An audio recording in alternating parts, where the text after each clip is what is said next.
Buenas tardes a todos.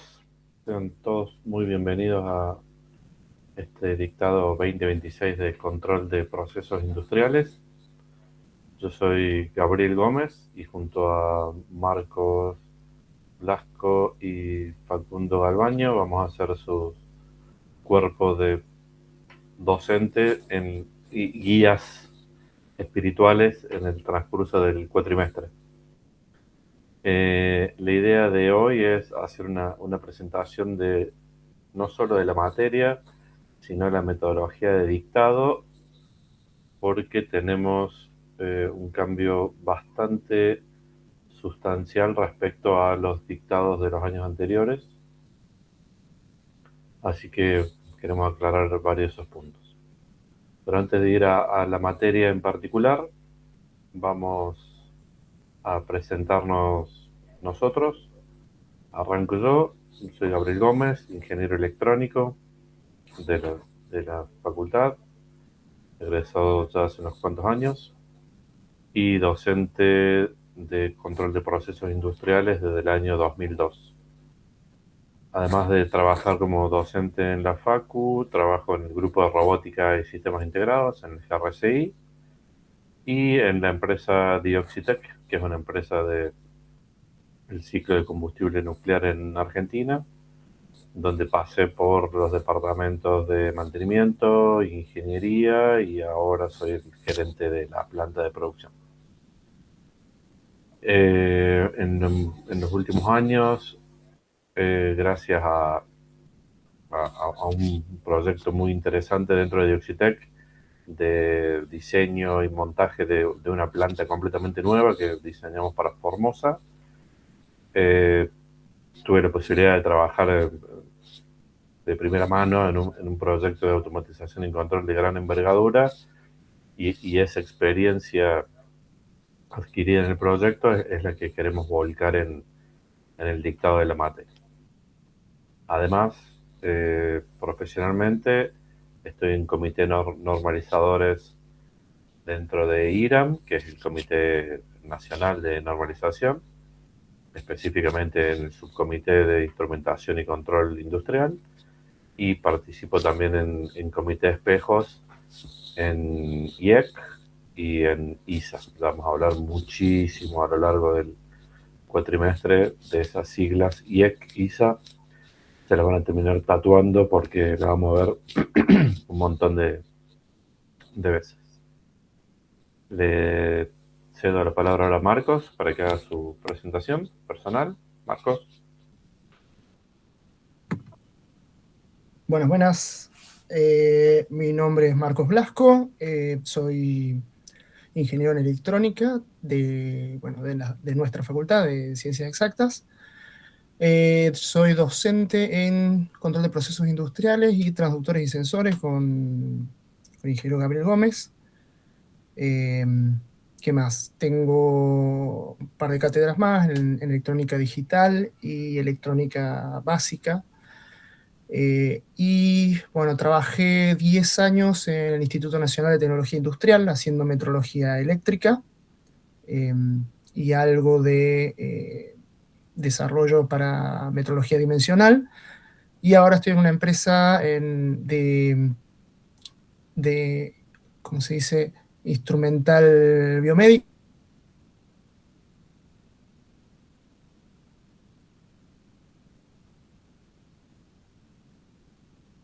¿Cómo se dice?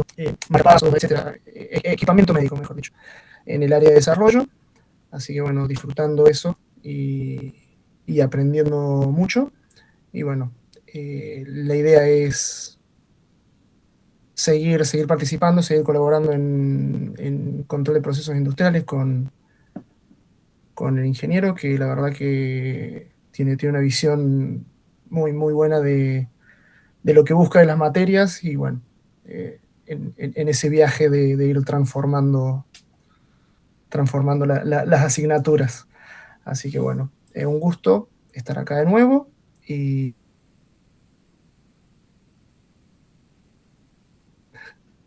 muchas gracias.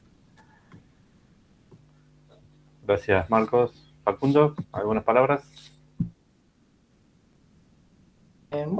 Buenas a todos. Yo soy Facundo Albano, yo cursé esta materia el año pasado. Eh, Ahora estoy como ayudante para dar soporte dentro de lo que puedo con la materia. Yo soy técnico en electrónica, también estudiante de ingeniería electrónica, ya si sale todo bien. La semana que viene ya no seré más estudiante. O bueno, cuando me den el turno de examen para poder rendir. Eh, y bueno, yo vengo a colaborar desde mi punto de vista. Trabajo bastante tiempo con instrumentación, más que nada meteorológica, aplicada a la meteorología. Y bueno, en el último año vengo colaborando con lo que es el automatismo de una planta de aditivos de cementos de Holcim. Nada, con el conocimiento que me dio la materia esta justamente.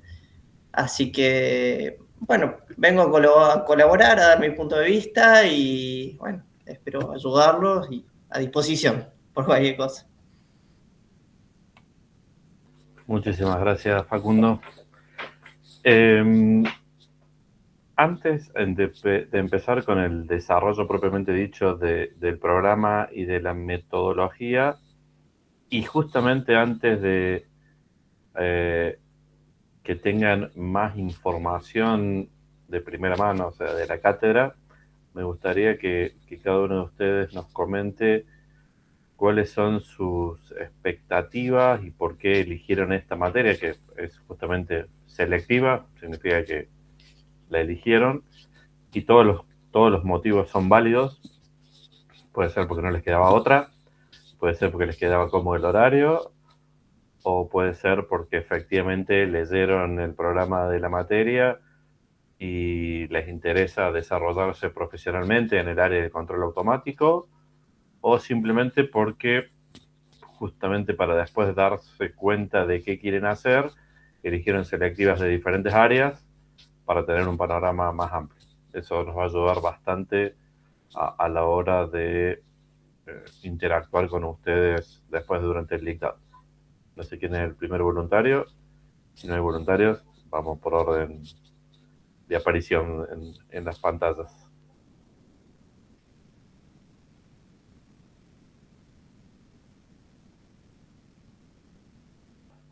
No hay voluntarios. Bueno, Jacqueline entonces, que la tengo ahí abajo en mi pantalla. Buenas, profe. Yo escogí esta materia porque había visto el programa y leí la palabra PLC y quise aprender. Y también porque me quedaba cómodo el horario. Bien, perfecto. PLC efectivamente es una de las unidades más buscadas. De hecho, durante muchos años fue el centro de la materia, al que se le dedicaban muchísimas horas durante el cuatrimestre. Ahora, desde hace unos cuantos años, y este año en particular, ahora cuando les comente cuál es la vuelta de rosca que le dimos o que le vamos a dar este año, vamos a aprender mucho de PLC, pero vamos a aprender un montón también de otras cosas. Bueno, muchas gracias. Cande. Sí, profe. Yo me anoté la materia porque es un área que me interesa bastante y en la facultad no hay muchas materias enfocadas específicamente en este tema.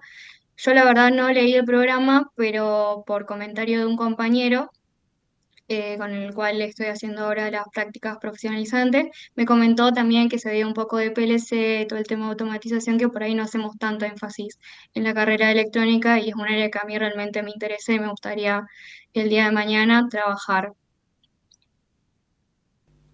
Excelente. Es un área muy linda para desarrollarse profesionalmente y tremendamente amplia, así que, bueno, bienvenida. Matthew. Gracias. Sí, hola. Hola, ¿cómo estás? Estoy bien. Soy un extranjero en intercambio y soy de Francia en curso de electrónica en quintero año. y solo quiero que descubrir porque he visto ese Optiva y me parece muy bien para conseguir mi curso con solo y no tiene que elegir y me parece que es un buen curso. Muy bien. ¿Cómo se llama tu universidad en Francia? Se llama INSA, es como una escuela de ingeniero. Bien, Es en la ciudad de Rennes, en el oeste de Francia. perfecto. ¿Y cuánto tiempo vas a estar en Argentina, en Córdoba? Solo quedó un semestre. Un semestre. Bien, perfecto. Sí, Bien. Bueno, muchísimas gracias. de Matías. nada. Buenas noches.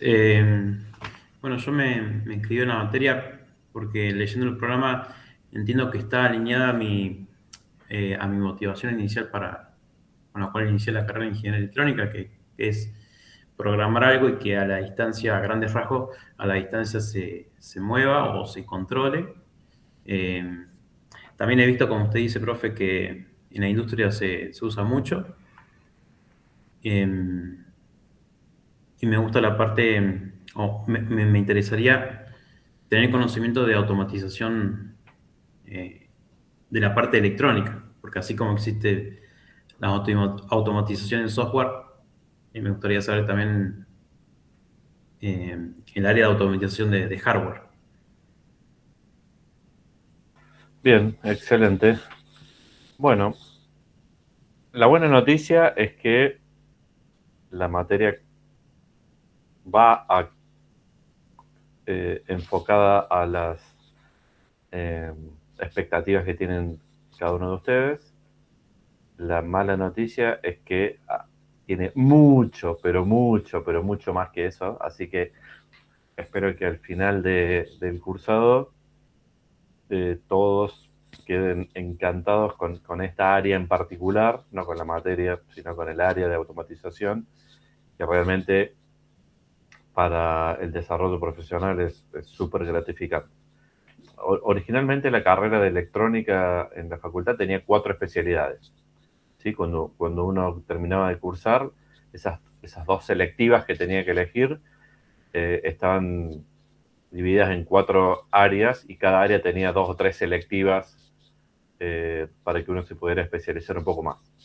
Una era el área de biomédica, que después se terminó convirtiendo en una ingeniería propia, porque muchísima gente elegía el área de la especialización de biomédica dentro de electrónica. Bueno, ahora tiene su carrera particular. La otra fue la de computación, que de hecho también derivó en una carrera nueva, ingeniería en computación. O sea, esas 2 carreras son derivaciones de optativas de la carrera de ingeniería electrónica. Y las 2 que quedaron puras son justamente control automático y comunicación. ¿Sí? Nuestra facultad, no, hay otras universidades que sí lo tienen, ingeniería en automatización o ingeniería en telecomunicaciones. Bueno, la nuestra no. Si se quieren dedicar a esas 2 áreas, tienen que ser ingenieros electrónicos y especializarse o en telecomunicaciones o en control automático. Dentro del área de control automático, las selectivas, si uno quiere salir con una caja de herramientas súper robusta para desarrollarse en el área de control industrial, en realidad son 3. Control de procesos es una, transductores y sensores es otra, y control industrial avanzado es la tercera, el pilar. Después hace unos años aparecieron 2 o 3 más, control estocástico, por ejemplo, es control no lineal, pero el troncal del área de control automático son esas 3. Control industrial avanzado, control de procesos industriales y transductores y sensores. No significa que tengan que cursar las 3 sí o sí para recibirse. Con cualquiera de las selectivas que cursen obtienen el título, pero sí es recomendable si se quieren dedicar profesionalmente a esto. Si no lo cursan, que por lo menos estudien, porque son contenidos que hacen falta después en el ejercicio profesional. ¿Sí? Eso es en cuanto al encuadre general de la materia dentro del programa de la carrera de Ingeniería Electrónica. ¿Ok? Lo que vamos a ver ahora, y paso ya directamente a compartir mi pantalla, es qué vamos a ver y cómo lo vamos a ver, que no es lo mismo. En cualquier momento, si tienen alguna duda o quieren que hablemos un poco más sobre un tema, levanten la mano y simplemente abran el micrófono y hablen. Esto es una clase interactiva. Tratemos de simular que estamos en el aula. En el aula uno quiere hablar y habla. Necesita alguna aclaración y la pide. O sea, tratemos de ser bastante participativos, que no se transforme en un monólogo, ¿ok? La idea de los próximos minutos es desarrollar el reglamento. El reglamento es muy básico y tiene que ver con las cuestiones académicas, administrativas para poder cursar y aprobar, nada más que eso. No va a pasar muy rápido y sí nos vamos a centrar en el programa analítico y en la modalidad de dictado. Esto es el corazón de la charlita de hoy. Bueno, como les dije hace un ratito, esta materia es una selectiva. Si están acá es porque quieren cursarla. Entiendo que todos están inscritos en guaraní, salvo Matthew, ¿cómo se pronuncia tu nombre? Matthew. Se pronuncia Mathieu, pero toda la gente acá dice Mateo porque es la traducción de Mathieu en español. Okay. Si no, Matt, más fácil. Sí, Matt. Se funciona. Ok. Vos también vas a tener que inscribirte como alumno internacional para que después pueda cargarte yo la nota y te quede en tu legajo administrativo que cursaste y aprobaste la materia. Ese trámite ya lo estás haciendo.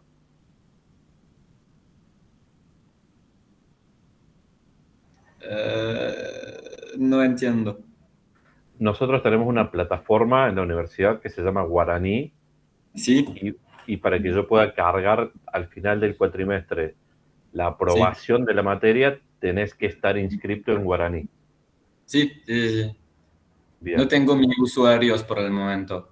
Bueno, exactamente, porque justamente con eso te van a dar también un correo electrónico de la universidad, que es el que necesitamos para que puedas ingresar al aula virtual donde está todo el material con el que vamos a trabajar. Sí, entiendo. Es muy importante que apenas tengas ese correo electrónico, me avises para poder darte de alta en el aula virtual. Sí, voy a avisaros. Perfecto, muchísimas gracias. Bien. Alumno regular, las correlativas. Bueno, si están en guaraní, el guaraní solo controla que las correlativas estén aprobadas, si no nos deja matricular, así que no hay ningún problema. Y libre, no se van a quedar libres, así que no hay problema. Y vocacional sería el caso de Matt, que viene de otra facultad. Ahora empezamos con las cuestiones importantes. Régimen de enseñanza-aprendizaje. Ya hace unos años se empezó a hablar de los cambios de los programas, de las carreras de ingeniería electrónica de toda Latinoamérica.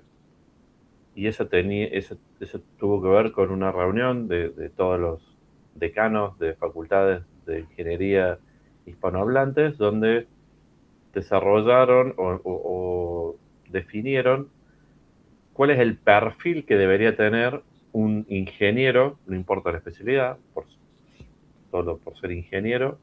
Después sí, cada especialidad va a tener sus particularidades, pero ¿qué perfil debería tener un ingeniero latinoamericano? Definieron un montón de competencias o aptitudes y definieron algo muy importante que cambió completamente el foco del dictado de las materias, que es pasar de las típicas clases magistrales, donde un profe se para al frente de un aula, explica un tema durante 2 horas, llena el pizarrón de garabatos o pasa 150 filminas, termina la clase, saluda y se va, a una metodología completamente distinta llamada aprendizaje centrada en el estudiante, ¿sí?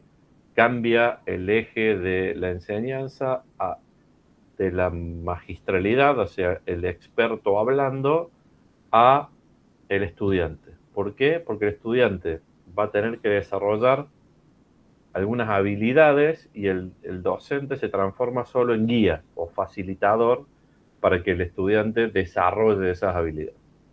Y además cambia completamente el enfoque académico y lo resume muy bien resumido en una frase que es saber hacer y saber ser, ¿sí? El saber tiene que ver con lo que tradicionalmente asociamos a estudiar, leer un libro, entender un proceso, entender cómo funciona algo. El saber hacer es, con ese contenido teórico, con esos conceptos teóricos, poder resolver situaciones problemáticas, poder resolver diseños, ¿sí? Que no es lo mismo. Uno puede saber un montón de un tema, pero después puede no saber aplicarlo. Y de hecho se daba mucho. Por eso este cambio de metodología se hizo justamente para corroborar que el alumno no solo sabe, ¿sí? Puede repetir un concepto o puede repetir una definición, sino que puede aplicar esos conceptos y esos conocimientos en la resolución de situaciones prácticas concretas, que es básicamente lo que hace un ingeniero. Y lo termina con el saber ser, que es igual de importante que los dos anteriores porque tiene que ver con todas las habilidades blandas típicas del desarrollo profesional, trabajo en equipo, comunicación efectiva, presentaciones, ética profesional, ¿sí? Entonces, en el dictado de cualquier materia del nuevo plan de estudios, esos tres aspectos, saber hacer y saber ser, siempre tienen que ser tenidos en cuenta y trabajados de manera transversal, o sea, a lo largo de toda la materia. No es que en algún momento decimos, bueno, ahora vamos a practicar el módulo de saber ser. Bueno, ahora vamos a hacer un trabajo práctico de saber hacer. No, son cuestiones que están todas mezcladas y se van desarrollando. Sí, cambia un poco el enfoque de cómo se mide eso para después, al final del curso, poder evaluar y realmente determinar si el alumno desarrolló las habilidades en los tres frentes, ¿sí? Eso en general. Después, en particular, cuando queremos aplicar eso pedagógicamente en un aula, ahí vienen los pedagogos y hay muchísimos modelos de enseñanza-aprendizaje que se pueden aplicar dependiendo del tema, del tipo de materia, de la cantidad de alumnos. No es lo mismo tener 4 alumnos que tener 200. No es lo mismo enseñar control de procesos que enseñar un idioma o enseñar una ciencia básica, una materia de las básicas como matemática. Entonces, en ese contexto, uno tiene que seleccionar la herramienta pedagógica más adecuada. En este caso, este año, y hago hincapié en este año, porque el año pasado no usamos esta metodología, vamos a usar un método que se llama aprendizaje basado en proyectos. ¿Por qué? Porque hasta el año pasado nosotros teníamos un montón de trabajos prácticos, trabajos de laboratorio y un proyecto final que podía ser una monografía o un diseño, pero eran actividades poco relacionadas entre sí. Y lo que nos pasaba, que el proyecto final, que era el más interesante, lo arrancaban 3 o 4 semanas antes de que terminara el cuatrimestre y era como que faltaba tiempo.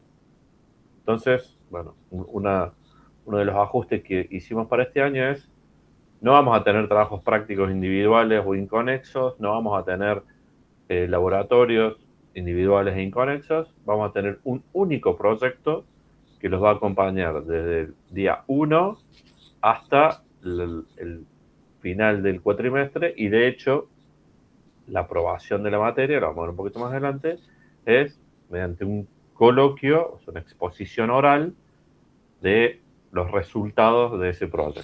¿Ok?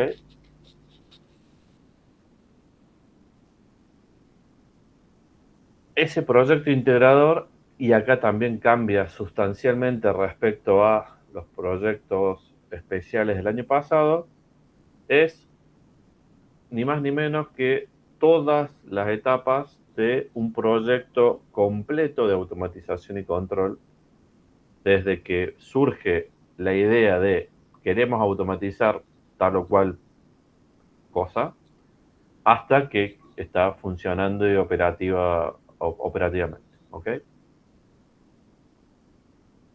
¿Se entiende hasta acá? Sí, profe. Bien. Las dos transparencias que vienen ahora son muy importantes y tienen que ver justamente con sus expectativas de, no, leímos PLC en el programa de la materia y me enganché, no, trabajo en automatización y me gustaría saber un poco más, o me gustaría dedicarme a eso. Bueno, esta primera imagen es el diagrama de bloques de un sistema de control realimentado, ¿sí? Donde arranca acá con la planta, proceso o máquina. Fíjense, dice planta, proceso y máquina porque este diagrama de bloques se aplica a cualquier control automático, ¿sí? Me sirve para toda una planta, me sirve para un área de un proceso dentro de una planta de producción, o para el diseño de una máquina, ¿sí? Para cualquier cosa, este esquema me sirve. ¿Qué es lo que va a cambiar? Y bueno, va a cambiar básicamente qué dispositivo o qué técnicas de hardware y de software voy a utilizar en cada uno de los bloques. Pero el bloque es este. Planta, proceso y máquina justamente es lo que va a dar origen a qué tipo de conocimientos voy a tener que aplicar después, y es parte de la materia que ustedes sepan ubicarse desde un comienzo cuál es la caja de herramientas, por decirlo de manera, qué normas tienen que cumplir, qué técnicas de diseño se pueden aplicar desde un comienzo, ¿sí? Porque no es lo mismo un proceso químico que una automotriz, no es lo mismo una automotriz que una central de generación de energía, y no es lo mismo una central de generación de energía que una máquina, ¿sí? Entonces, el primer bloque me va a configurar, por decirlo de una manera, cómo voy a seguir trabajando. Este diagrama es muy simple, tiene, bueno, la planta o proceso, que es la que yo quiero que trabaje de una determinada manera, y ahí viene el por qué el control automático, porque quiero que trabaje de esa manera y no de otra, que produzca un cierto componente y no otro, quiero que produzca un auto, un televisor, quiero que produzca una bebida, una cerveza, un medicamento, quiero que lo que quiera y no otro. Entonces, ¿qué significa y no otro? Bueno, con ciertos atributos de calidad y dentro ya de la planta con ciertos atributos de seguridad para lograr esa cantidad de producción y en esa calidad. ¿Cómo hago para que esto funcione? Bueno, el controlador. El controlador es el que en todo momento está monitoreando la planta o proceso a través de los sensores, ¿sí? Si no tengo sensores, el controlador no puede saber en qué condiciones está mi máquina o mi proceso, y en función del algoritmo de control o el programa que yo haya metido dentro del controlador, va a tomar una decisión sobre los elementos finales de control para llevar a la máquina o al proceso al estado deseado, ¿sí? Ejemplo muy simple. Quiero que la temperatura interior de un tanque, proceso, esté en un determinado valor. Perfecto. Ese determinado valor es lo que vamos a llamar el set point, valor deseado. ejemplo, 70 grados. Para saber a qué temperatura está, necesito un sensor de temperatura conectado a un controlador que va a medir, va a recibir la señal del sensor y va a decidir si está por encima del valor deseado, abre una válvula o cierra una válvula, y esa válvula es lo que nosotros llamamos el elemento final de control, ¿sí? ¿Para qué? Para llevar al proceso el valor deseado. Y es justamente lo que llamamos un diagrama de bloques cerrado o realimentado para que esto funcione a lo largo del tiempo. Todo lo que ven en este gráfico está típicamente asociado a industria de procesos, ¿sí? Donde los elementos finales de control típicos son las válvulas proporcionales y los variadores de velocidad. Los controladores típicos se dividen en 3 grandes categorías: controladores standalone o individuales, PLC y DCS o sistema de control distribuido. Y en el área de sensores, las variables típicas de la industria de procesos son los sensores de temperatura, los sensores de caudal, los sensores de posición, los encoders, ¿sí? Caudalímetros. Este bloque yo lo podría reconfigurar a una máquina, y acá el controlador sería un controlador digital de múltiples entradas. Los sensores típicos de una máquina van a ser sensores de presencia, un sensor inductivo, un sensor óptico, un encoder, ¿sí? Posición. Y los elementos finales de control típicos son motores paso a paso o cilindros neumáticos que modifican la posición de la máquina, pero el diagrama de bloques es lo mismo, y lo que cambia es cómo materializo, o sea, con qué dispositivos voy a contar para la implementación en cada lugar. Y ahora lo empalmo con lo que hablamos respecto a cómo lo veníamos dictando el año pasado. Hasta el año pasado, el programa de la materia giraba alrededor de este diagrama de bloques, ¿sí? De hecho, la unidad número 1 era una unidad genérica de introducción y vocabulario, y después cada uno de estos bloques tenía una unidad dedicada. Controladores, la unidad 5, PLC, la unidad 6, elementos finales de control, la unidad 4, sensores, la unidad 3. Y después esta señal, esta línea que une controlador con sensor o controlador con elemento final de control requiere en entornos industriales todo un tratamiento. Bueno, esta era otra unidad, acondicionamiento de señales industriales. Y además, cualquiera de todas estas líneas que indica flujo de información entre bloques, lo podía realizar mediante lógica tableada típica, señales proporcionales, 420 mA, 0,5 voltios, 0,10 voltios, o podía hacerlo mediante una red de comunicaciones. Bueno, unidad 8, redes de comunicación. Y por último, para que arriba de todo esto hay una persona, ¿sí? Hay un operador. Para que todo el sistema interactúe con el operador, ¿qué necesito? Una pantalla de interfaz operador-máquina, una HMI. Bueno, unidad 9, interfaces de comunicación HMI, ¿sí? Ese es el programa de la materia, ahora lo vamos a ver más en detalle. ¿Y en qué consistían los trabajos prácticos? Bueno, en la unidad 1 desarrollábamos cómo caracterizar un proceso y un par de normas, y había un trabajito práctico simple de cómo implementarlo. Unidad 3, sensores, veíamos las 4 variables principales: presión, temperatura, nivel de caudal, y después había un trabajito práctico de selección o de configuración de sensores. Así con controladores y así con elementos finales de control. Había una pequeña correlación entre controladores y la unidad siguiente, que es la de interfaz hombre-máquina, porque la idea de la unidad 9 era generar las interfaces hombre-máquina de los ejercicios de la guía de programación de PLC. Bueno, ese enfoque está muy bueno y de hecho resultó durante un montón de años porque les permite a ustedes dominar cada uno de los bloques, y cuando digamos dominar es tener un conocimiento bastante profundo de cada uno de los bloques de una solución de control automático en cualquier ámbito, ¿sí? Porque como vemos acá puede ser un proceso, una planta o una máquina.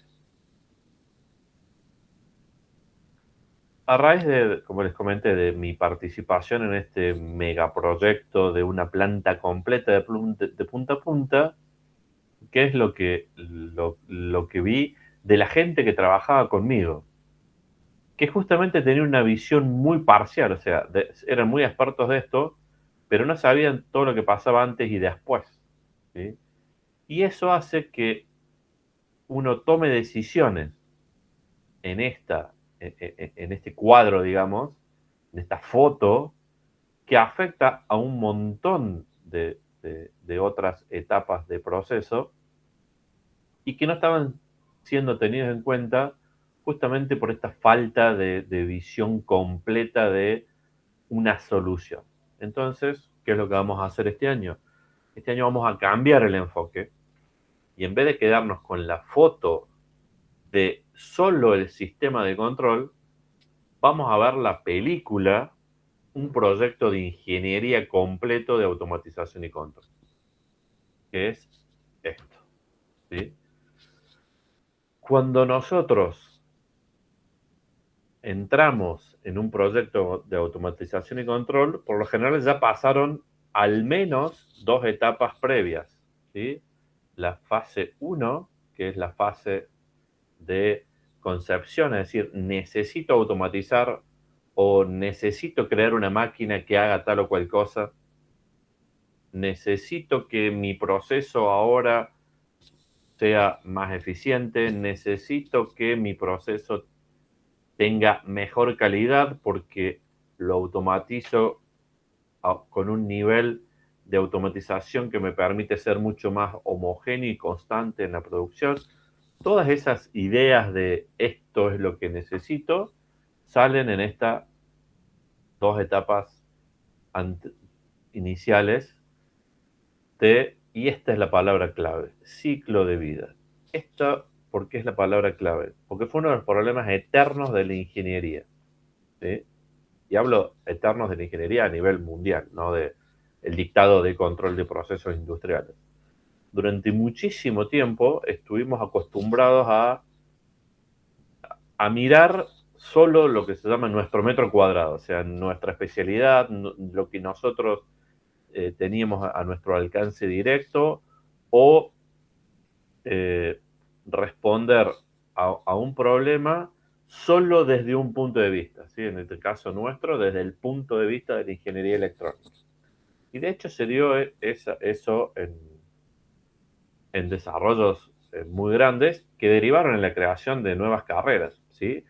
La gran mayoría de los diseños llevaban 3 grandes componentes, ¿sí? La componente mecánica, la componente electrónica y la componente de software, ¿sí?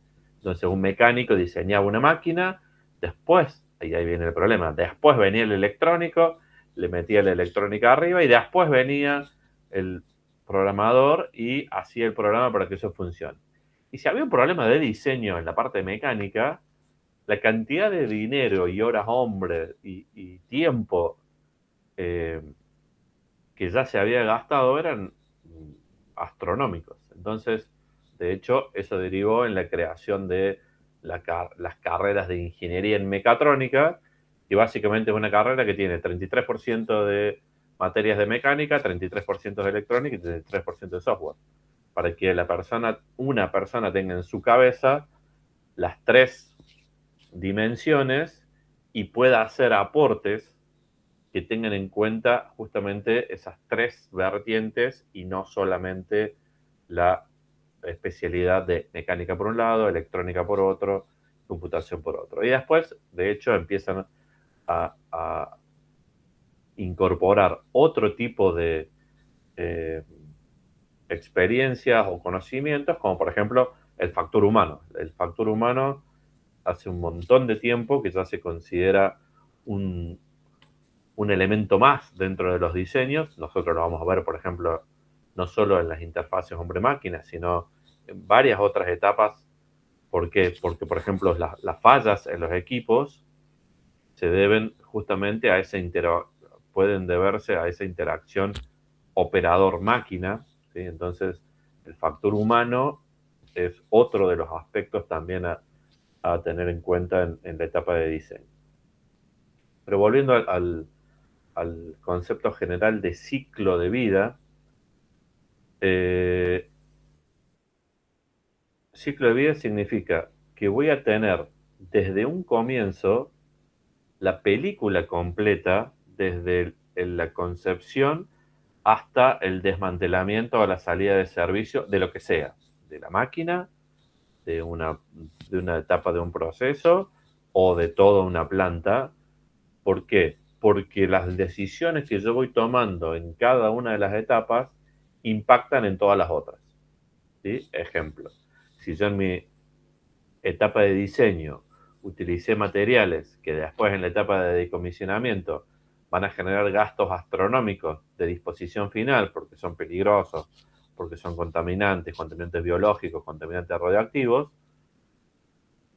y no lo tuve en cuenta en la etapa de diseño, después de estar, o sea, ya cuando tengo la máquina terminada, después tengo que hacerme cargo de esos residuos que podría haberlos no generado si hubiera, por ejemplo, cambiado a tiempo el diseño. Entonces, el concepto de ciclo de vida es tremendamente importante y de hecho también se aplica en la toma de decisiones, ¿sí? Es típico que ante dos o más opciones que tienen un mismo costo o diferente costo, mejor dicho, de compra, yo me quede con que, este es el más barato, pero si no tengo en cuenta el costo operativo, y ahí viene el tema de ciclo de vida, si no tengo en cuenta el ciclo completo, puedo estar comprando una solución más cara. Compré el equipo más barato, pero la solución más cara. Mientras que si hubiera tenido un análisis de ciclo de vida, no solo analizo el costo de compra, ¿sí? El costo de capital que se llama, sino que también analizo el costo operativo a lo largo de la vida útil de ese dispositivo. Entonces, el concepto de ciclo de vida no solo se utiliza, en este caso, para la gestión de un proyecto de automatización y control, sino que en ingeniería, en todas las ingenierías, es un término que cada vez está cobrando más fuerza y ya vamos a ver que hay un montón de normativas de estos organismos que les comenté hace un rato. ISA es la International Society of Automation, una de las primeras asociaciones técnicas específicas en el área de automatización y controles, es norteamericana. O IEC, la International Electrotechnical Commission, que es un organismo europeo que tiene normativas específicas técnicas al estilo de la ISO. Entonces, vamos a ver que muchas de esas normas, a su vez, internamente se gestionan por ciclo de vida. Por ejemplo, hay una norma de control de procesos, seguridad, ¿sí? Seguridad funcional. Bueno, esa normativa, para aplicarla, tiene un diagrama de ciclo de vida de seguridad funcional. El diseño de interfaz hombre-máquina tiene una norma y la primera parte es la gestión de ciclo de vida del diseño de una interfaz hombre-máquina, ¿sí? el concepto de ciclo de vida lo van a ver y lo van a escuchar en un montón de lugares y en un montón de contextos diferentes, pero tiene que ver con esto, o sea, no me quedo en mi toma de decisiones o en mi diseño con una etapa puntual de la máquina, proceso o planta, sino que tengo en cuenta todas las fases desde la concepción hasta la salida de servicio. Volviendo ahora de nuevo a los sistemas de automatización y control, hay una normativa, y de hecho la dice acá, la 15288, que justamente es el manejo, la gestión de ciclo de vida de sistemas complejos. INCOSE es un organismo internacional que se dedica a la gestión de ciclo de vida de sistemas complejos. Y obviamente los sistemas de automatización y control caen en esta clasificación de sistemas complejos, con lo cual es un muy buen marco de referencia para aplicar. Bueno, fase 1 y fase 2, concepción y requerimientos. Nosotros como ingenieros electrónicos o automatistas, generalmente no participamos, pero, y esto es muy importante, y es mi experiencia personal, muchas veces, como el automatista necesita un nivel de conocimiento del proceso o de la máquina muy elevado, hace las preguntas correctas a el que generó el concepto y el requisito que ni al mismo diseñador se le ocurrieron, ¿sí? Si bien nosotros entramos típicamente acá, diseño e ingeniería, nos dan una serie de requisitos a cumplir y nosotros a partir de ahí empezamos el diseño, lo típico es que nosotros desde acá influyamos en las fases anteriores solicitando muchísima información. Pero bueno, nuestra tarea de ingenieros arranca típicamente en diseño de ingeniería, salvo que seamos diseñadores de equipamiento o diseñadores de planta, entonces arrancamos en F1 directamente. ¿Cómo sigue la cosa? Bueno, acá empezamos con tema normativo y vocabulario, ¿sí? Como estamos hablando de sistemas automáticos, de plantas, de máquinas, hay todo un vocabulario técnico que tenemos que conocer. Todos estos proyectos son multi e interdisciplinarios, entonces vamos a interactuar con mecánicos, vamos a interactuar con ingenieros en software, vamos a interactuar con aeronáuticos, vamos a interactuar con biomédicos, vamos a interactuar con ingenieros industriales, vamos a interactuar con ingenieros químicos, y es fundamental que todos entendamos lo mismo. Entonces hay todo un vocabulario técnico que tenemos que manejar, que tiene múltiples aspectos. Ejemplo, vocabulario técnico de proyectos. Entender qué es un entregable, entender qué es un presupuesto, entender cuál es el nivel de precisión de ese presupuesto, entender planos, entender diagramas de flujo, entender diagramas de bloque, entender diagramas de instrumentos y cañerías, entender diagramas lógicos. Todo ese vocabulario lo vamos a ver. Vamos a tomar esos requisitos, vamos a hacer nuestro diseño e ingeniería, y ahí no termina. Estos son papelitos, ¿sí? Los papelitos no fabrican ni producen nada. Eso después hay que fabricarlo. Bueno, la siguiente etapa es la que se llama procura y construcción. Con esta ingeniería van a aparecer los listados de materiales, pero de nuevo, en proyectos multidisciplinarios, esos listados de materiales tienen que ser construidos de una determinada manera y contar con una cantidad de información que permita hacer una procura, o sea, la compra, la adquisición de esos materiales y después la construcción de lo que sea, la máquina, el dispositivo o el automatismo. Pasamos a una etapa de V&V, esto es validación y verificación, puesta en marcha, es decir, pruebo que todo lo que diseñé y construí funciona, y cuando está validada este funcionamiento, lo entrego a operación y mantenimiento, ¿sí?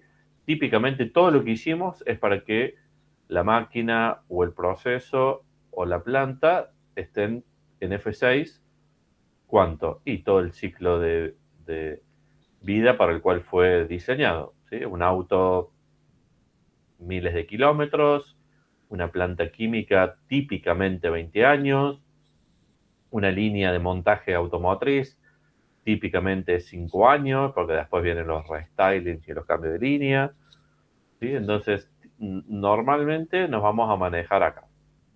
Nosotros como ingenieros en automatización y control podemos estar en una empresa que haga diseño e ingeniería, o podemos estar en una planta operando y pertenecer al departamento de mantenimiento o al departamento de ingeniería, que también normalmente se encarga de supervisar el funcionamiento y hacer las realimentaciones para mejorar el diseño o para hacer rediseños si no estoy logrando los objetivos que me había planteado originalmente, o si tengo que cambiarlos porque, por ejemplo, un cambio de modelo en el vehículo o el cambio de formulación en la galletita de chocolate que estoy fabricando, ¿sí? Entonces, nosotros podemos entrar tanto en el diseño puro como en la operación y mantenimiento y la generación de documentación para lo que se llama gestión de cambios, ¿sí?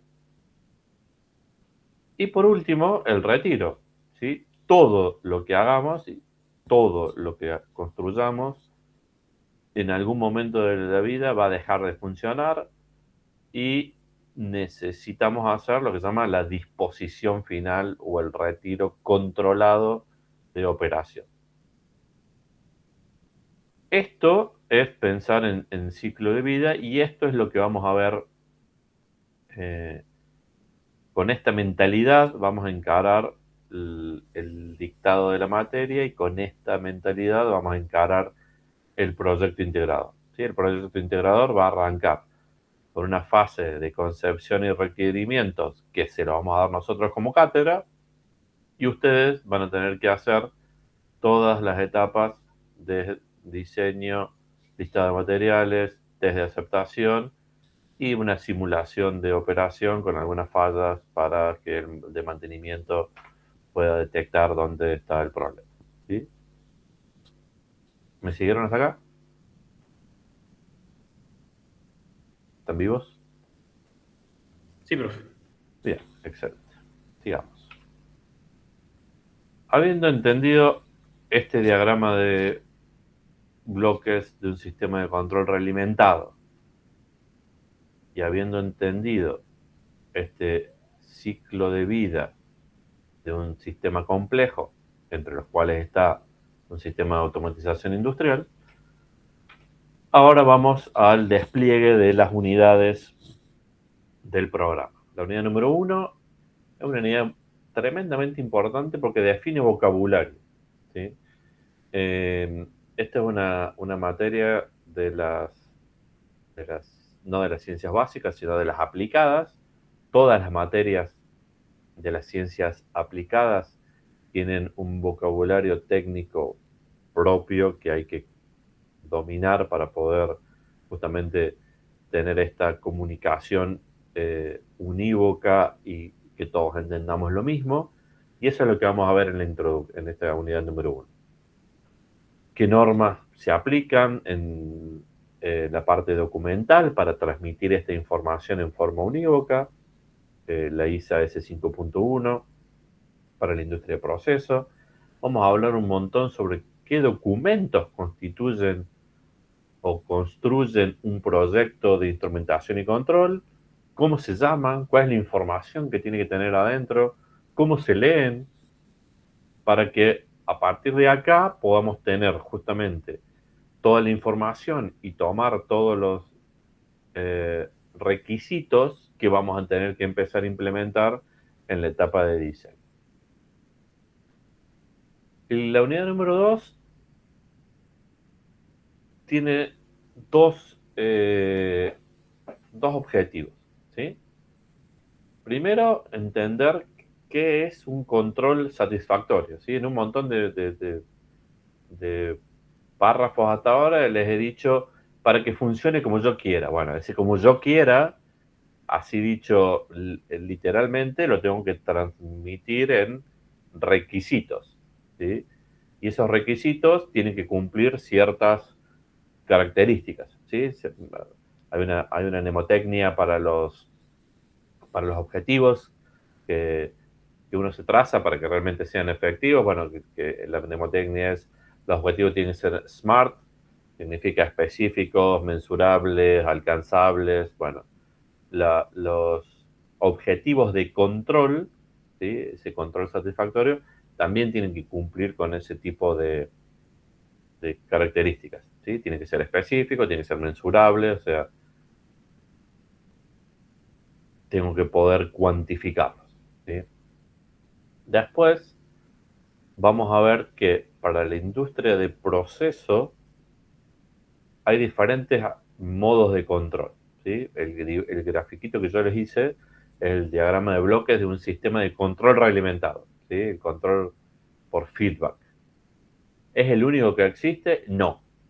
Es el más utilizado porque tiene un montón de ventajas, ya vamos a ver cuáles son, pero no es el único. Hay otras técnicas de control, llamadas las técnicas de control avanzado.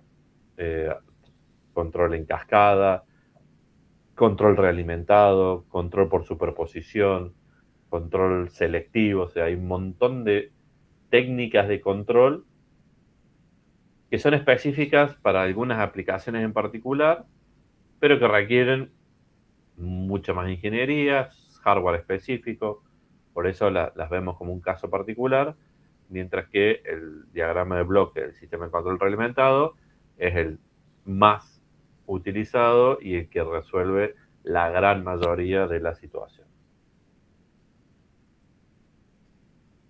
Salimos de esta estrategia de control y entramos a la realimentación. Dijimos que para yo poder generar el control automático, y ahí viene la palabra importante, automático, necesito medir en qué situación está mi equipo bajo análisis, que puede ser una máquina, un proceso, y tomar una decisión. Bueno, ¿cómo mido en qué situación está? Justamente con la instrumentación, sensores. Lo ideal es que cursen transductores y sensores. Hay una materia completa que tiene 12 unidades respecto a todas las variables que se pueden medir, porque son muchísimas, variables físicas, variables mecánicas, variables químicas, variables biológicas, voy a dar variables de radiación, variables ópticas, entonces no hay forma de que volvamos a reproducir toda la materia. En esta unidad hacemos un resumen muy resumido de presión, nivel, temperatura y caudal, que son los principales sensores en el área de procesos químicos o procesos continuos, y vamos a agregar también algunas pequeña introducción a lo que son los sensores inductivos y sensores de proximidad y sensores de posición, que son el corazón de lo que se llama industria de manufactura o las máquinas. ¿Sí? Todo eso lo vamos a ver acá en el capítulo de instrumentación. Y acá vamos a tocar un par de temas que son muy importantes y ya nos van introduciendo en cuestiones que después vamos a ver reflejadas en otras unidades. Y tiene que ver con la parte de seguridad, ¿sí? La seguridad es algo que hace un montón de tiempo es un pilar en todo el automatismo. O sea, el automatismo básicamente tiene 3 objetivos. Maximizar la producción, ¿sí? Cantidad, pero en forma segura y de calidad, ¿sí? Porque puedo producir un montón, pero de porquería, o puedo producir un montón y ser súper peligroso y que la planta explote y me quedo sin planta. Entonces, el control automático tiene esos tres pilares: cantidad, seguridad y calidad. La seguridad, vamos a ver que se manifiesta en un montón de aspectos diferentes. La instrumentación es uno, pero la ciberseguridad es otro. El factor humano en el diseño de interfaces hombre-máquina es otro, porque se determinó que muchos de los accidentes más grandes eran por mala interpretación de los operadores de la información que le estaba brindando el sistema. Entonces, la palabra seguridad tiene un impacto muy grande en todo lo que hagamos, ¿sí? En todas las unidades vamos a ver qué significa seguridad en ese contexto en particular, ¿sí? Elementos finales de control. Dijimos, el controlador a través de los sensores toma el estado de la planta actual y decide qué tiene que hacer o qué tiene que modificar para llevar la planta al valor deseado. Bueno, el controlador por sí solo no puede hacer nada, necesita un elemento, un dispositivo que modifique el proceso, y esos dispositivos justamente son los elementos finales de control. En la industria de procesos, los dos más importantes son las válvulas proporcionales y los variadores de velocidad. Hay otros que también los vamos a mencionar, pero vamos a hacer mucho foco en esos dos. Y después viene, sí, lo que fue durante muchos años el corazón tecnológico de la cátedra, que fueron los controladores. Y acá tenemos dos unidades. La unidad número 5 son los controladores standalone, controladores monolazo, es decir, una entrada, una salida, o multilazo, pero para una cantidad muy reducida de variables. Acá vamos a ver todas las normas que se aplican, tanto en configuración como en tamaños constructivos, tipos de entrada, tipos de algoritmos de control, PPI, PID, Fuzzy Logic, y tipos de salida, on-off, o proporcionales en tensión o en corriente. Vamos a charlar un poquito sobre eso. Y después sí pasamos a, bueno, cuando lo que tengo que automatizar no es un proceso, una máquina chiquita, sino que tengo múltiples entradas, múltiples salidas, múltiples lazos. Bueno, ya un controlador standalone o múltiples controladores standalone no es la solución más eficiente. Necesito un controlador que tenga mucha capacidad de entradas y salidas, y ahí entramos en el mundo de los PLC. En esta unidad hay dos grandes componentes: el hardware del PLC y el software del PLC. Y vamos a atacar los dos. Vamos a ver diferentes modalidades de PLC: PLC compactos, PLC modulares, PLC por tarjetas, qué tipo de componentes tiene un PLC, la fuente, la CPU, las entradas, las salidas, de qué tipo, los módulos de comunicación, los módulos especiales, y después todo lo relacionado con el software: cómo se programa, qué lenguajes de programación vienen, para qué se usa cada lenguaje de programación, y cuáles son las buenas prácticas de programación dentro de un PLC. Todo eso va a parar a la unidad de SAT. Como les comenté cuando vimos el diagrama de control del sistema de control realimentado, entre el sensor y el elemento final de control tenemos el controlador, pero esas señales de entrada al controlador desde un sensor o de salida del controlador hacia un elemento de final de control está en un ambiente industrial, ¿sí? No está en un laboratorio de electrónica como el de la Facu, o en el escritorio de su casa cuando están haciendo un práctico. Está en un ambiente industrial. Ese ambiente industrial es agresivo, tiene vibraciones, tiene interferencias electromagnéticas, y necesito que las señales sean confiables para que el sistema sea robusto. Bueno, hay todas unas técnicas de acondicionamiento de esas señales que tiene que ver no solo con los valores estandarizados de tensión y corriente, o después vamos a ver, por ejemplo, en instrumentación, sensores que generan valores muy pequeñitos, como una termocupla o una celda de carga, que para que el controlador los pueda leer necesito amplificarlos, filtrarlos, bueno, todo ese procesamiento de señales industriales. Vamos a charlar acá de cuáles son las técnicas más importantes y cuáles son típicamente los dispositivos que vamos a ir utilizando. Tiene también que ver con técnicas de montaje, ¿sí? Blindajes, tipos de cable, qué tipo de cable utilizo para cada una de las interferencias. No es lo mismo querer filtrar ruido eléctrico que querer filtrar interferencia electromagnética. Entonces, todo eso lo vemos en procesamiento de señales industriales.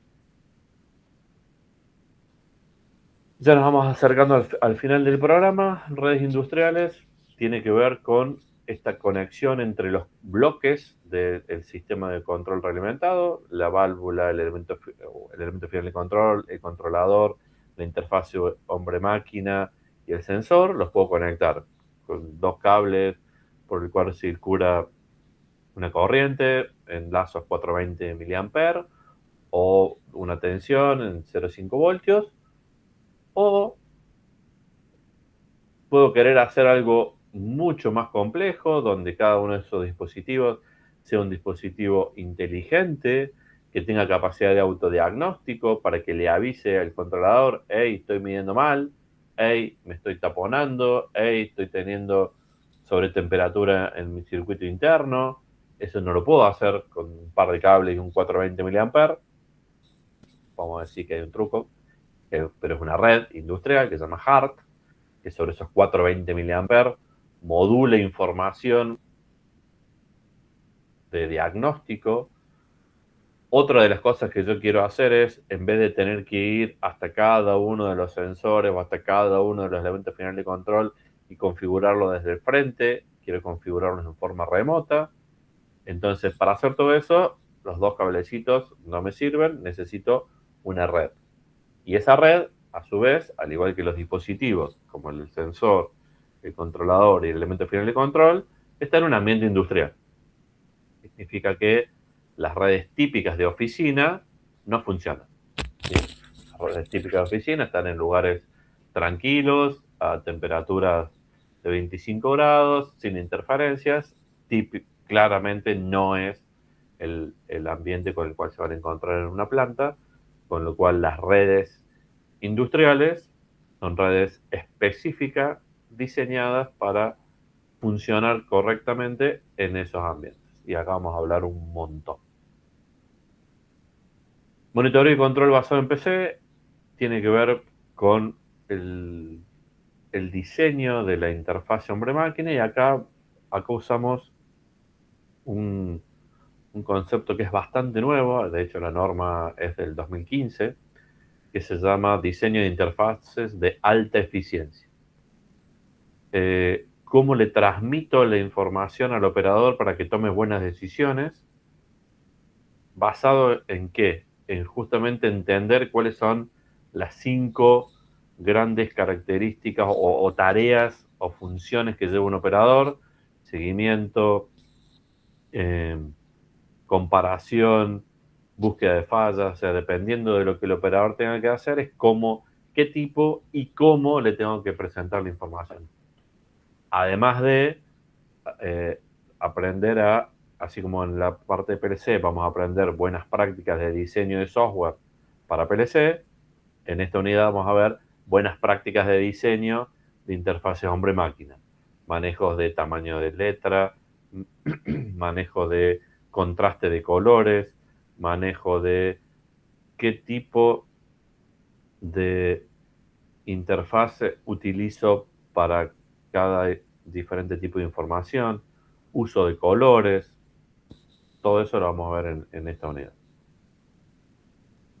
Y terminamos con una unidad 10 que la agregamos ya hace un montón de años, sobre cuando apareció la ISO 50001, que tiene que ver con eficiencia energética en la industria. ¿Por qué?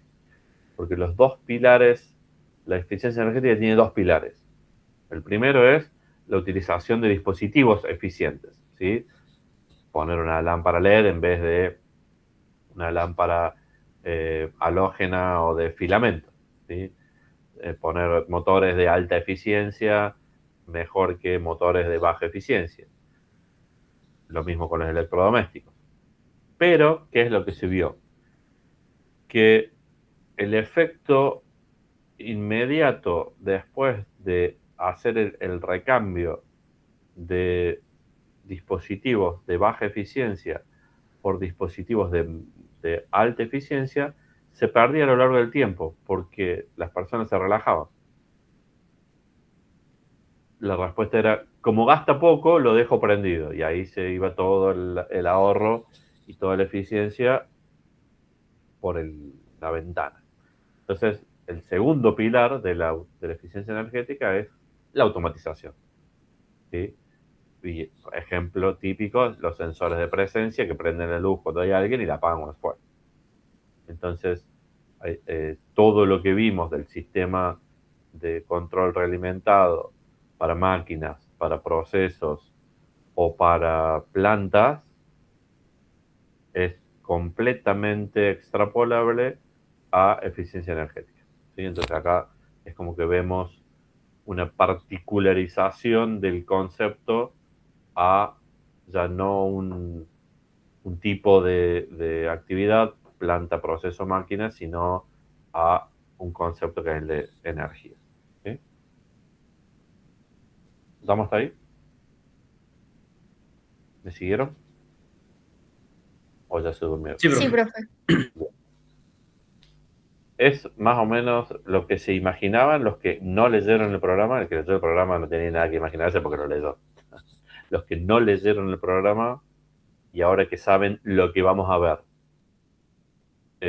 ¿siguen contentos Sí, o ya se quieren ir? sí, profe. Seguimos contentos. Vamos todavía. Esa es la actitud. Bien.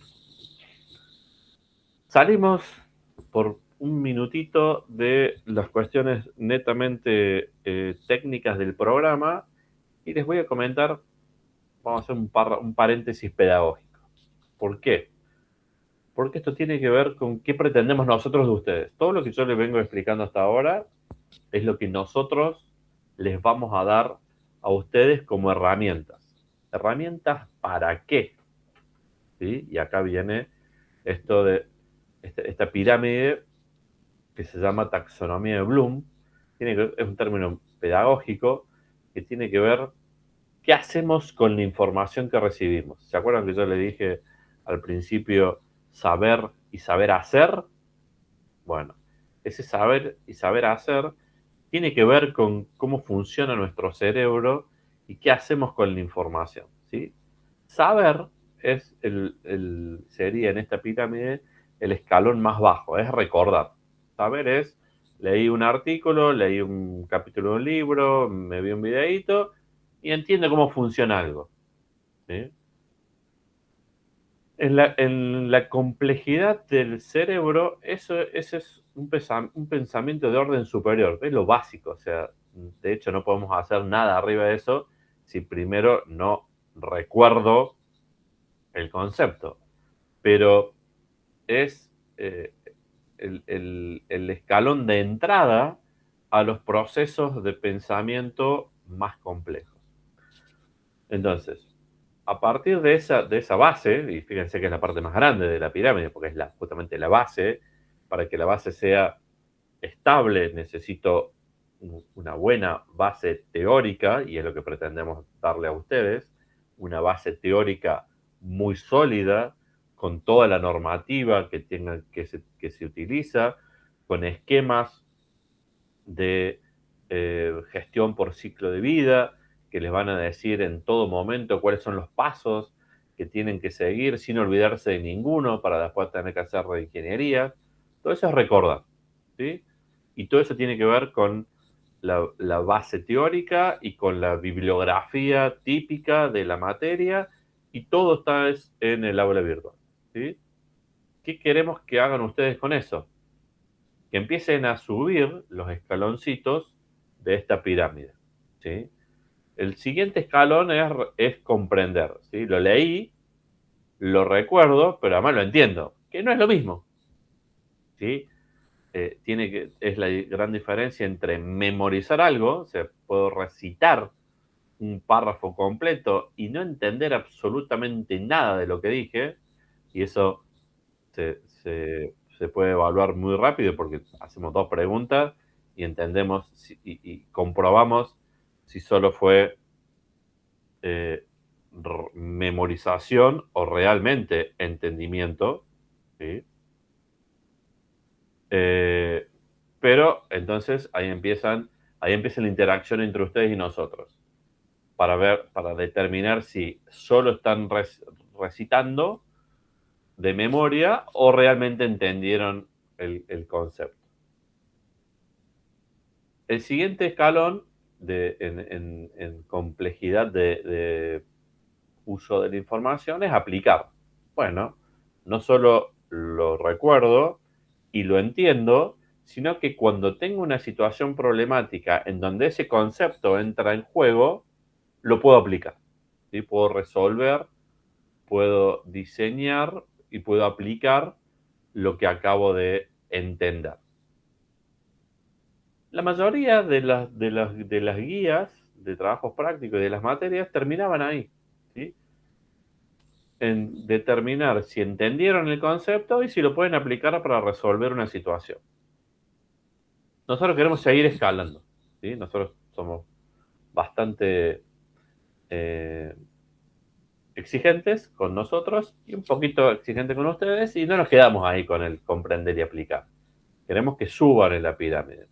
Analizar y evaluar ya tiene que ver con, se les plantea una situación y ya no es un concepto el que tienen que aplicar, son múltiples conceptos interrelacionados que les permitan, por ejemplo, diagnosticar, ¿sí? Algo está fallando. ¿Por qué falla? Y típicamente no es quizás por una única falla, pero por un único motivo, pero típicamente son multicausa, como a raíz de un síntoma, algo que yo estoy viendo, puedo ir para atrás y decir, porque estoy viendo esto, es probable que la falla venga por acá, o al revés, como me piden que el equipo funcione o haga determinada cosa, tengo que hacer esto antes, ¿sí? El analizar y el evaluar son ejercicios mentales mucho más complejos que solo aplicar.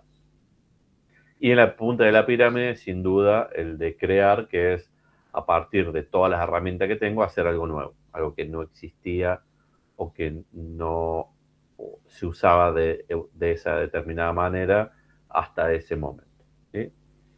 Entonces, todas nuestras actividades prácticas van a llevarlos a ustedes a los escalones más altos de la pirámide. En forma progresiva, o sea, no le vamos a pedir crear de comienzo, porque justamente hay toda una etapa de aprendizaje donde ustedes tienen que leer, y acá viene el compromiso de ustedes hacia nosotros. Sí, profes, vamos a leer el material que nos manden, vamos a ver las clases grabadas, vamos a leer la bibliografía recomendada, vamos a ver los videos que nos recomienden, ¿sí? Eso es para generar la base. Y a partir de ahí, poder hacer una interacción más sólida para poder ir subiendo en los escalones de esta pirámide. ¿Ok? Tenemos el compromiso de ustedes para hacer este caminito. Acá es cuando dicen sí, profe. Sí. Sí. Bien, perfecto. Bien. Bibliografía. La bibliografía es un problemón porque, como habrán visto, el programa es bastante amplio. Cada uno de esos bloques es una especialidad, o sea, instrumentación es una especialidad, PLC es una especialidad, redes industriales es una especialidad, diseño de interfaz hombre-máquina es una especialidad, o sea, hay ingenieros en grupo, en empresas de ingeniería que solo se dedican a un pedacito de cada uno de estos bloques. Nosotros no queremos ese nivel de especialización de ustedes, pero sí queremos que entiendan la película completa. Entonces vamos a ir llevándolos en cada una de las unidades con la bibliografía mínima para que tengan una base sólida y después, en el caso de que se dediquen a esto profesionalmente, puedan especializarse todo lo que les haga falta, pero sin descuidar esa base de conocimientos teóricos general, ¿sí? También entendemos que solo tenemos 4 meses, así que no le vamos a dar 2 libros por cada bloque, porque tampoco hay tiempo físico para poder leerlos, pero sí es importante que esa base sólida requiere sí o sí lectura. Vamos a ser muy claros con cuál es esa lectura para que no tengan el libro al frente y no sepan por dónde arrancar, pero sí se tienen que comprometer a leer un poquito. Toda la documentación está en el aula virtual de la materia, que con los mails de ustedes de Guaraní nosotros les damos de alta y van a poder acceder a partir de esta semana, ¿sí? Cronogramas de clases. Los cronogramas de clases van a ser bastante más flexibles que esto. Esto servía en la modalidad anterior más rígida, donde teníamos trabajos prácticos, como les decía, individuales y casi inconexos, entonces era muy fácil. Dábamos el martes el teórico y el viernes de la semana siguiente, o sea, 10 días después, para que tengan tiempo de leer y estudiar, tenían el práctico. Entonces era fácil hacer un cronograma de clase. Este año no vamos a hacer eso. Este año vamos a plantearles, como les dije de entrada, un proyecto de diseño de una planta, de una máquina, y tiene que ir de punta a punta con, sí, entregas parciales, y esas entregas parciales se van a ir construyendo a lo largo del cuatrimestre con fechas de entrega puntuales, ¿sí? Entonces, sí, la idea es que haya un día particular de teórico, que bueno, todos los teóricos, no todos, la gran mayoría van a ser remotos asíncronos, o sea, una clase grabada, porque es básicamente la explicación teórica, o sea, la base de la pirámide, y después en la clase práctica, la idea es retomar esos conceptos para ir para arriba en la pirámide, ¿sí? Para ver si lo entendieron, para ver si lo pueden aplicar, para guiarlos en la resolución de su trabajo práctico en particular. Las clases de trabajo práctico no son para resolver el proyecto integrador, ¿sí? La idea nuestra es que eso lo hagan ustedes en su tiempo de dedicación. Lo que nosotros les vamos a dar en las clases, tanto teóricas como prácticas, son las herramientas, ¿sí? Pueden venir a discutir, en las clases prácticas van a trabajar también como horarios de consulta, o sea, pueden venir con su proyecto y explicar cómo van avanzando y si están trabados, discutir el por qué, pero no van a ser las horas dedicadas específicamente a resolver puntualmente el proyecto, sino que son más bien de guía y de aprendizaje de herramientas para la resolución del problema. Bien. Y para aprobar la materia, coloquio final, sí o sí, o sea, no va a haber nada en el medio, no hay notas de prácticos, no hay notas de laboratorio. Vamos a tener prácticos, vamos a tener laboratorio, sí, o sea, le vamos a dar un PLC y van a tener que programarlo, pero ese programa es parte del proyecto integrador.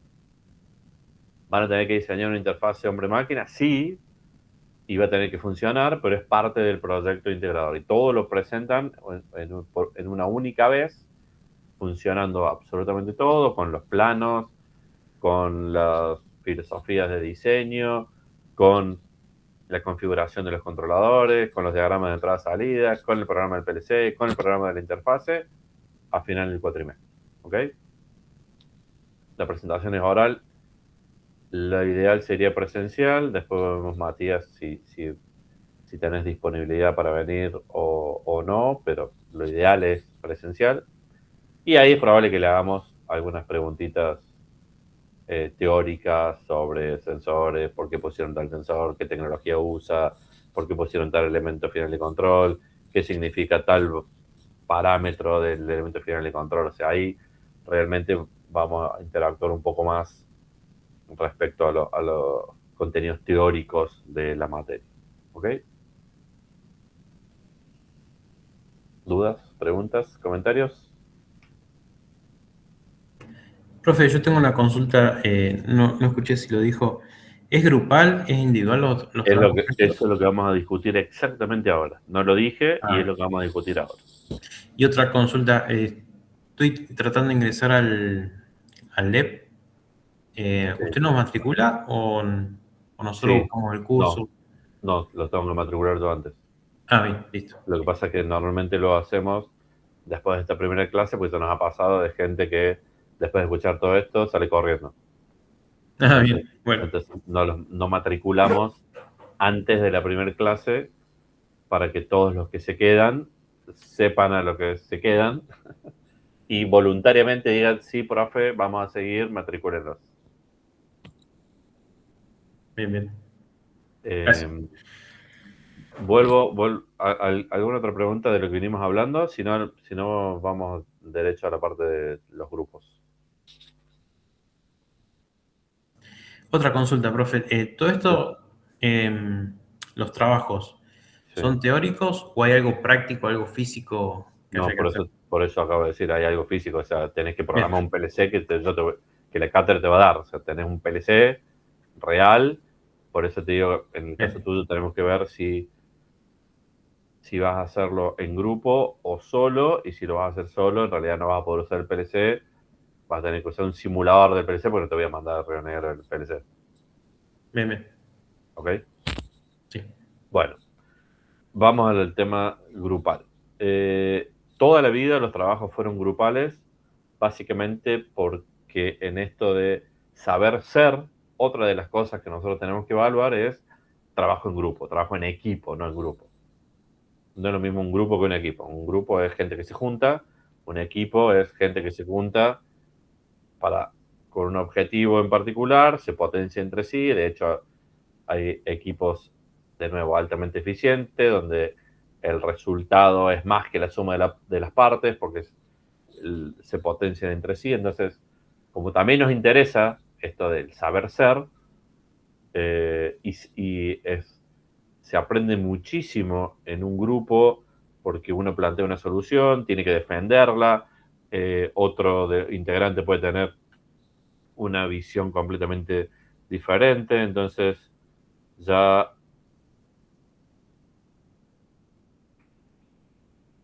Perdón que me está escribiendo mal.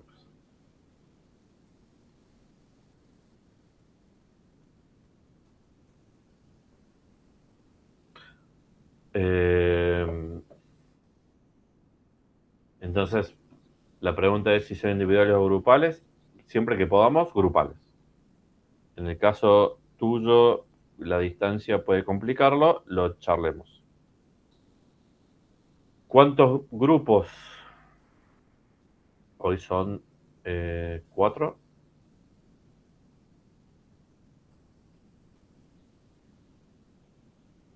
Yo haría 2 grupos de 2, o sea, básico. Salvo que sea muy complejo y quedaría un grupo de 3 con los que están en Córdoba y Matías. El Matías argentino. No tengo problema. El Matías Argentina solo.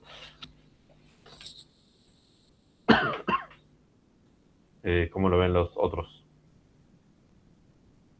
Jacqueline, Cande, Matthew.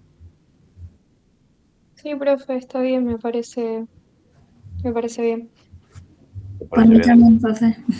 el 3 y 1 o el 2 y 2, eso es que... Eh, El problema de Matías, no sé si lo dije antes o si ya lo saben, Matías no está en Córdoba, está en Río Negro. ah, Y no viene regularmente a Córdoba, con lo cual se puede hacer todo por Meet, sí, pero en algún momento se van a hartar todos. Eh, Pienso que va a estar muy difícil para mí de seguir el curso, para estar muy... Me parece que es muy difícil, no sé cómo decir, pero no es como en mi formación en Francia y no sé si es posible para mí de hacerlo. En el caso tuyo, podemos, podemos hablar sobre el nivel de exigencia. O sea, si a vos te resulta interesante los temas y te gustaría saber sobre todo lo que hablamos hasta ahora, yo te recomiendo que sigas con la materia y vemos el nivel de exigencia en el proyecto o en el, el, el examen final. ¿Sí? Entiendo. No hay ningún problema en el nivel de exigencia, adecuarlo a tus conocimientos previos o al tipo de estudio que vos tenés en Francia. Gabriel, Sí, ¿puedo hacer una aclaración también con el tema del contenido y sí, la sí. dificultad? Por lo menos yo creo que la opinión compartida que tuve con la gente que ya hizo la materia es que si bien es mucho contenido y de como una naturaleza muy variada, en el sentido de que no se ve una sola cosa, es un contenido que uno lo puede relacionar con algo práctico o algo que se hace. O sea, tiene una relación directa con algo que existe, si se quiere. Entonces, eso lo vuelve, lo que yo le quiero decir a los que se anotaron es que la vuelve muy amena la materia. Por más que puede sonar que tiene muchísimo contenido, que tiene mucho contenido, no es un contenido imposible, como sí puede ser otras materias que se da en la facultad, que es un contenido sí realmente muy variado, pero es más abstracto y lo vuelve más complicado. Esta materia tiene un contenido muy aplicable y muy puntual, lo que lo vuelve muy ameno de estudiar y de aprender. Este, para que no se asusten Sí, sí. por ahí con la variedad. Bueno, muchas gracias por el comentario y justamente lo ato a algo que dije. No queremos especialistas en todos estos temas porque es imposible generar especialistas en 4 meses en la cantidad de temas que acabo de nombrar. ¿Qué es lo que queremos? Que sepan que existe y que hay una metodología para resolver un proyecto de automatización y control que si siguen la receta tienen muchísimas probabilidades de éxito en cualquier proyecto que hagan en su vida. ¿Y cuál es el valor agregado del cursado de la materia? Esa receta no está en ningún libro. O sea, yo tuve en un proyecto de $200 millones y me pegué la cabeza contra la pared un montón de veces porque si hubiera sabido esto hace 10 años, me hubiera hecho la vida mucho más fácil. ¿Sí? Entonces, por eso decidimos cambiar el enfoque de la materia, porque hay un montón de gente que sabe de PLC, hay un montón de gente que sabe de diseñar interfaz hombre-máquina, hay un montón de gente que sabe especificar sensores y son los mejores en especificar sensores. Hay un montón de gente que sabe un montón sobre redes industriales y son súper expertos en diagnósticos si la red falla o en diseño. No es lo que queremos. ¿Sí? Si quisiéramos expertos en redes industriales, hubiéramos hecho un curso solo de redes industriales. De hecho, lo pensamos, hacer una optativa solo de redes industriales, solo de diseños de interfaces, solo de... Acá lo que pretendemos es que tengan la película completa. Entonces, qué es lo que queremos a fin de año, que entiendan cómo se hacen las cosas. O sea, si seguimos los pasos y entendemos el concepto de ciclo de vida, les puedo asegurar que su vida de ingenieros se va a simplificar muchísimo. Y no solo eso, ustedes van a ser las personas más valiosas de los grupos de trabajo en los que estén.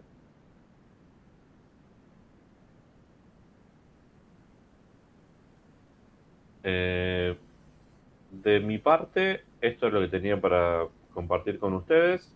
Lo que tendríamos que decidir ahora es el tema de los grupos. Yo haría 3 y 1. Matías, el rionegrino, solo y vemos cómo adecuarle el trabajo. Los 2 o 3, Matthew, yo te recomiendo que sigas la materia porque realmente te vas a llevar una impresión muy buena cuando termines de todo lo que viste y todo lo que aprendiste, y el nivel de exigencia para que apruebes lo vamos a acomodar a tu nivel, eso no es un problema. Yo haría un grupo de 3, los que están en Córdoba, y Matías por separado, y arrancamos. Iniciamos formalmente el jueves. La idea es que todavía nosotros no terminamos todos los documentos para el dictado y el diseño del proyecto integrador. Estamos en eso. Así que la clase del jueves sería remota asíncrona, ya van a estar habilitadas en el aula virtual y van a tener el link a la clase de introducción que explica un montón de vocabulario y un montón de cuestiones técnicas. Y ya si el martes que viene hacemos una clase como esta, sincrónica vía Meet, y empezamos a discutir el proyecto, ¿ok? ¿Estamos de acuerdo? Bien, profe. Sí, sí, estoy de acuerdo, Sí, por profe. mi parte está bien. Bueno. Matthew, ¿podés escribir en el chat del Meet tu correo electrónico? Así te puedo enviar la información. Sí, puedo. Muchas gracias.